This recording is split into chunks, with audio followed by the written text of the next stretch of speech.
আসসালামু আলাইকুম, স্বাগতম জেসমিন রসই ঘরে। আজকে আপনাদেরকে পারফেক্ট মিষ্টি দই তৈরি করার রেসিপিটি দেখিয়ে দিচ্ছি। খুবই মজাদার এই রেসিপিটি চেষ্টা করছি খুব সহজ করে দেখিয়ে দেওয়ার জন্য। প্রথমে আমি টক দই নিয়েছি হাফ কাপ। এই দইটাকে প্রথমে আমি পানি ঝরিয়ে নিব। তাই আমি একটা ছাঁকনির ভেতরে দইটাকে দিয়ে পানি ঝরানোর জন্য রেখে দিয়েছি। এবার আমি দেখিয়ে দিচ্ছি কাছ থেকে এভাবে আস্তে আস্তে পানিটা ঝরে যাবে। দইটাকে একপাশে রেখে এবার আমি অন্য একটা প্যানের ভেতরে নিয়ে নিচ্ছি 4 কাপ লিকুইড দুধ। দুধটাকে আমি জাল করে নিব। তার আগে তার সাথে আমি মিশিয়ে দিচ্ছি 1/4 কাপ গুঁড়া দুধ। গুঁড়া দুধ দিয়ে আমি লিকুইড দুধের সাথে খুব ভালো মতো মিশিয়ে নিয়ে এবার আমি জাল করে নিব। জাল করার সময় যখন চারপাশে দুধটা এভাবে লেগে গিয়ে কিছুটা সরের মতো পড়ে যায়, আমি সেটাকে একটা স্প্যাচুলা দিয়ে এভাবে নিয়ে দুধের সাথে মিশিয়ে দিয়েছি। দুধটা খুব ভালো মতো বলক হয়ে আসার পরে চুলার আঁচটা বন্ধ করে দিব। এবার অন্য একটা প্যানের ভেতরে আমি নিয়ে নিচ্ছি 6 টেবিল স্পুন 6 টেবিল স্পুন চিনি। চিনিটাকে আমি ক্যারামেল তৈরি করে নিব। চুলার আঁচটা লো ফ্লেমে রেখেই আমি ক্যারামেলটা তৈরি করব। চুলার আঁচ বাড়িয়ে দিলে ক্যারামেলটা চিনিটা খুব দ্রুত পুড়ে যায়। ঠিক কালারটা যখন এইরকম হয়ে আসবে তখনই আমি এর ভেতরে কিছু পরিমাণ জাল করে রাখা দুধটা দিয়ে দিব।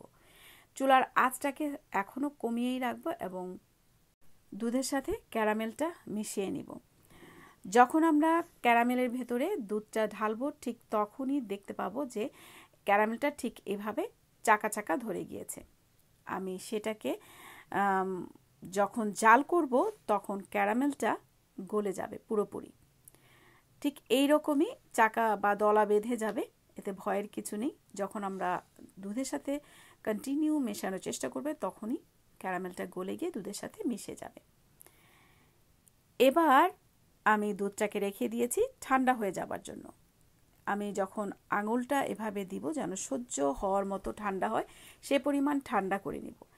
এবার আমি রেডি করে রাখা ছেঁকে নেওয়া দইটাকে আবারও একটু খুব ভালো মতো মিশিয়ে নিব।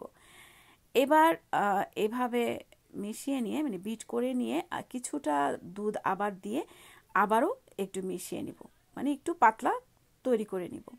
এরপরে দুধের সাথে পুরো দইটাকে আমি মিশিয়ে দিব।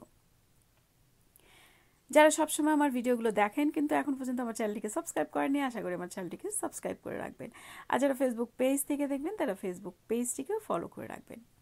দইটা পুরোপুরি মিশে যাওয়ার পরে এবার আমি একটা বাটির ভেতরে দুধের মিশ্রণটিকে ঢেলে দিচ্ছি। আমি ইলেকট্রিক ওভেনেই দইটা বানাবো। এবার আমি দইটাকে ফয়েল দিয়ে কভার করে দিচ্ছি। এরপর একটা ছোট্ট টাওয়াল নিয়ে এটাকে কভার করে দিয়ে আমি ওভেনে দিয়ে দিব। ওভেনে আমি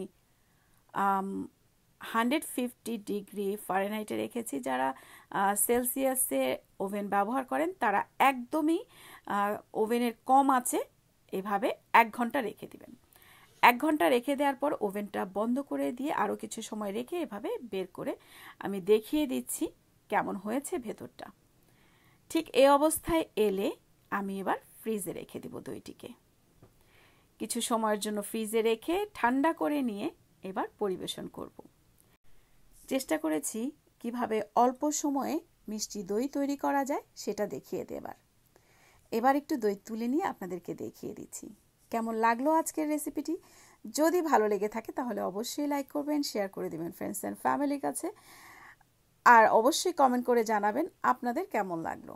চ্যানেলটিকে সাবস্ক্রাইব করে রাখবেন, ফেসবুক পেজটিকে ফলো করে রাখবেন। আজ এ পর্যন্তই, আল্লাহ হাফেজ।